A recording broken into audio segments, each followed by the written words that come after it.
کہا جاتا ہے کہ کسی علاقے میں قحط سالی پیدا ہو گئی۔ اس قحط سالی کی لپیٹ میں نہ صرف انسان بلکہ چرند و پرند سب اس کا شکار ہو گئے۔ مویشی مالکان بہت پریشان تھے۔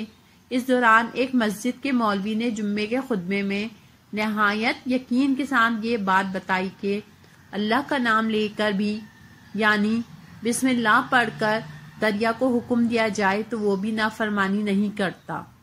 خطبہ سننے والوں میں ایک چرواہا بھی موجود تھا۔ مولوی کی یہ بات اس کے دل میں اتر گئی اور اس بات پر اس کا یقین کامل ہو گیا۔ اس نے واپس آ کر اپنی بکریاں کھولیں اور سیدھا دریا پر چلا گیا۔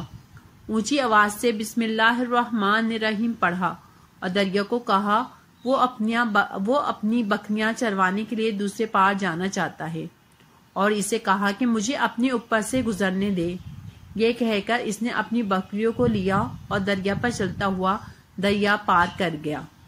دریا کی دوسری طرف کا علاقہ گھاس سے بھرا پڑا ہوا تھا۔ درختوں کے پتے بھی سلامت تھے کیونکہ کسی کو یہاں تک آنے کی رسائی نہیں تھی۔ اس نے خوب اچھی طرح اپنی بکریوں کو سیر کروایا اور واپس لوٹ آیا۔ پھر یہ اس کا معمول بن گیا کہ وہ بکریاں پار چھوڑ کر واپس آ جاتا اور شام کو جا کر بکریاں واپس لے آتا۔ اس کی بکریوں کا وزن دگنا چوگنا ہو گیا۔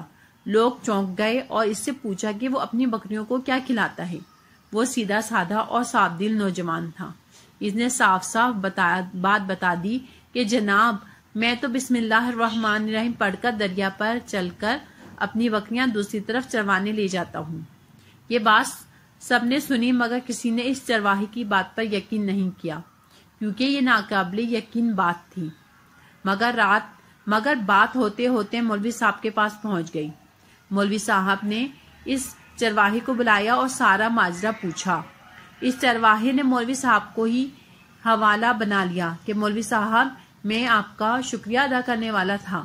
آپ نے جمعے کے خطبے میں جو نسخہ بتایا تھا کہ بسم اللہ کہہ کر دریا کو بھی حکم دو تو وہ بھی انکار نہیں کرتا، تو میں تو بس آپ کے نسخے پر ہی عمل کر رہا ہوں۔ مولوی صاحب حیرت سے اس کے چہرے کو دیکھتے رہے۔ مولوی صاحب نے کہا بھائی صاحب ایسی باتیں تو ہم ہر جمعے میں کرتے ہیں، فقط ان کا مقصد لوگوں کا ایمان بنانا ہوتا ہے۔ مگر بکریوں والا ڈٹا رہا کہ میں تو بس بسم اللہ کہہ کر پانی پر چلتا ہوں اور بکریوں سمیت پانی پار چلا جاتا ہوں۔ آخر کار مولوی صاحب نے صبح خود یہ تحریر تجربہ کرنے کی ٹھانی، جسے دیکھنے چرواہے سمیت پورا علاقہ بھی آ گیا۔ مجمع زیادہ تھا۔ مولوی صاحب نے ایک دو بار سوچا کہ انکار کر دوں کہ کہیں ڈوب نہ جاؤں، مگر وہ جو مولوی صاحب کو کندھے پر اٹھا کر لائے تھے اب بھی جوش و خروش سے اللہ اکبر کے نعرے لگا رہے تھے اور مولوی صاحب کے حق میں تعریف کر رہے تھے۔ آخر کار مولوی صاحب نے اپنے ڈر کو دور کرنے کے لیے ایک رسہ منگوایا۔ پہلے اسے ایک درخت کے ساتھ باندھا، پھر اپنی کمر کے ساتھ باندھا، پھر ڈرتے ڈرتے ڈھیلا ڈھالا بسم اللہ پڑھا اور دریا پر چلنا شروع ہو گئے۔ مگر پہلا پاؤں رکھتے ہی پانی میں گر گئے۔ مولوی صاحب ڈبکیاں کھانے لگے اور پانی کے بہاؤ میں بہنا شروع ہو گئے۔ لوگوں نے کھینچ کھینچ کر باہر نکالا۔ مولوی صاحب کی اس حرکت نے چرواہے کو پریشان کر دیا کہ مولوی صاحب کی بسم اللہ کو یہ کیا ہو گیا ہے، کیونکہ اس کا یہ روز کا معمول تھا۔ اس کے اپنے یقین میں کوئی فرق نہ آیا۔ اس نے بسم اللہ کہہ کر بکریوں کو پانی کی طرف اشارہ کیا اور خود ان کے پیچھے چلتا ہوا پار چھوڑ کر واپس بھی آ گیا۔ لوگ اسے ولی اللہ سمجھ رہے تھے اور اس کے حق میں نعرے لگا رہے تھے، مگر وہ سب بے نیاز سیدھا سادہ انسان تھا۔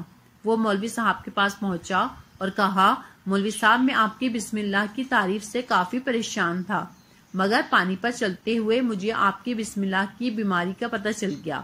اس چرواہے نے درخت سے بندھی رسی کی طرف اشارہ کیا اور کہا مولوی صاحب یہ ہے آپ کی بسم اللہ کی بیماری، اور آپ کی بسم اللہ کی برکت کو یہ رسہ کھا گیا۔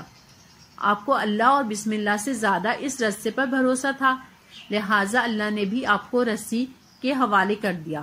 پھر کہنے لگا مولوی صاحب آپ بھی کمال کرتے ہیں، میں نے آپ کے منہ سے سنا اور یقین کر لیا، اور میرے اللہ نے میرے یقین کی لاج رکھ لی، مگر آپ نے اللہ کا کلام سنا مگر یقین نہیں کیا، لہٰذا آپ کو اللہ نے رسوا کر دیا۔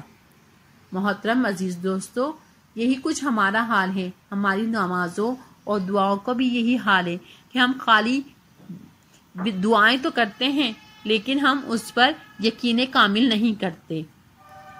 ہماری چینل کو لائک کیجیے، سبسکرائب کیجیے اگر ہماری ویڈیوز آپ کو پسند آتی ہیں تو۔